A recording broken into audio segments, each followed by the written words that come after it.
That's stupid. Prequels. It is easy to rant about generally disliked prequels like Star Wars Episode 1-3, X-Men Origin Wolverine or Scooby-Doo The Mystery Begins. But those movies have other issues besides being prequels. No, I have something to say about prequels in general, no matter how good they are as a movie. They are stupid. As a concept, I mean. So, you have an original story, let's stick with movies for now, but the idea is basically the same for all media. If you have done your job well, the viewer has a good understanding of who your characters are and where they come from. He understands the world you have built and the plot in and of itself is cohesive and self-contained. Building upon this foundation with another story in form of a sequel is a great idea. Provided you have an actually good follow-up story to tell and are not just milking the success of the original. While the mere existence of a sequel can give something away about the original story, oh boy, I wonder if John will survive the first movie, given his deadly wound in the beginning and everything. The potential damage is rather small and bound to specific high-stakes stories. I mean, what does the existence of a second How to Train Your Dragon movie tell you about the first one? After all, it doesn't specify who is training a dragon and under which circumstances. Well, if it wouldn't show Hiccup and Toothless on the posters, it is. But at the end of the day, even this spoiler argument about sequels is kinda weak, since nowadays in most franchises we expect and want the heroes to be triumphant and make it out of it in one piece. And the producers comply. Most of the time. Prequels, however, are a different issue. If the original story was as well crafted as I described earlier, there shouldn't be much left open in the timeline prior to the main story. The relevant outcomes of the prequel should already have been implicated in the original work, often enough in a way that they only get discovered during the original work. By creating a prequel, you risk to actively weaken the original. Example. Oz the Great and Powerful reveals to you that the Wizard of Oz is actually just a showman creating a big shiny illusion. If a viewer new to the franchise now wants to watch all Oz movies in canonly correct order and starts with Oz the Great and Powerful, one of the most iconic twists in cinema history has been ruined, because he already knows that the wizard is not actually a big floating head, but the man behind the curtain. Of course, you could argue that a prequel that has been created as such should be watched after the original, and that its purpose is to enrich the universe of the original story for viewers already familiar with it. You mean in the way how The Thing 2011 enriched the world of The Thing 1982?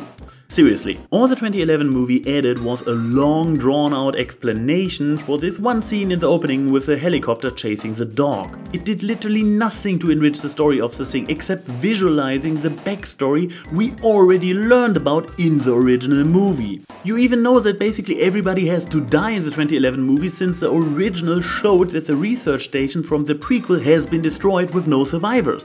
Which brings me to my next point. Prequels by nature are fighting a constant uphill battle to establish any stakes at all. You know to a high degree where it has to end. Namely the status quo at the beginning of the original work. This causes the vast majority of prequels to either be non-consequential or unrelated to the original work. One example for a non-consequential prequel would be the DCEU Wonder Woman movie. The story of this movie is completely self-contained and has no real connection to its predecessor BVS, despite all the teasing and hinting they included in the latter. Yes, we learned Diana's backstory, but did it really help us understand her character in BVS better? I would even argue the contrary. The revelation that Diana is an actual immortal goddess makes you wonder why she had such a hard time against Doomsday. And while we get that she's sad about the loss of her boyfriend, the overall tone at the ending of the movie doesn't really explain why she went into hiding for decades. I learned that all humans have both good and bad inside, and that love can save them all. That's why I stayed with them ever since World War I. And did absolutely nothing, until I ran into a mentally disturbed mortal in a batsuit. Now, how does an unrelated prequel look? It fulfills really only the most basic criteria to count as a prequel. Taking place in the same universe, but before the canon of the main event. Besides that, we have a completely new main cast, are probably time and or location wise so far away from the original canon that both stories are only connected through some references or side characters, and overall the prequel is pretty much a self-contained standalone with its own obstacles and development.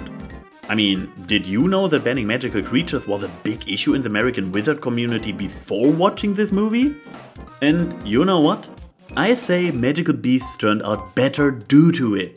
Because if there is a direct connection between the prequel and its original work, even if you have found a relevant story in the past of the original piece and tell it from an angle that makes it interesting despite its set in stone ending, it is far too easy to screw up the connection itself. Point in case, you remember when the Captain and Princess Leia played dumb in the beginning of A New Hope? Where are those transmissions you intercepted? What have you done with those plans? We intercepted no transmissions! This is a consular ship! Well, given that their ship now canonly was there and fled the scene during the Battle of Skyrift, and that Darth Vader personally followed the Star Wars equivalent of an USB stick to the very hangar door of that ship. In short, thanks to the prequel, those first scenes of A New Hope look pretty silly now. And that's stupid.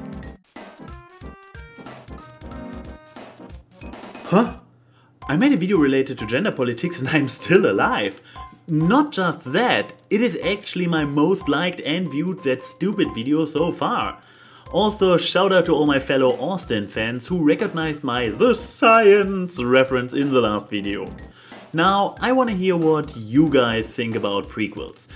Do you agree with my rather critical assessment, or do you like the idea of prequels in general? Until next time, when I tell you why I think first impressions are stupid.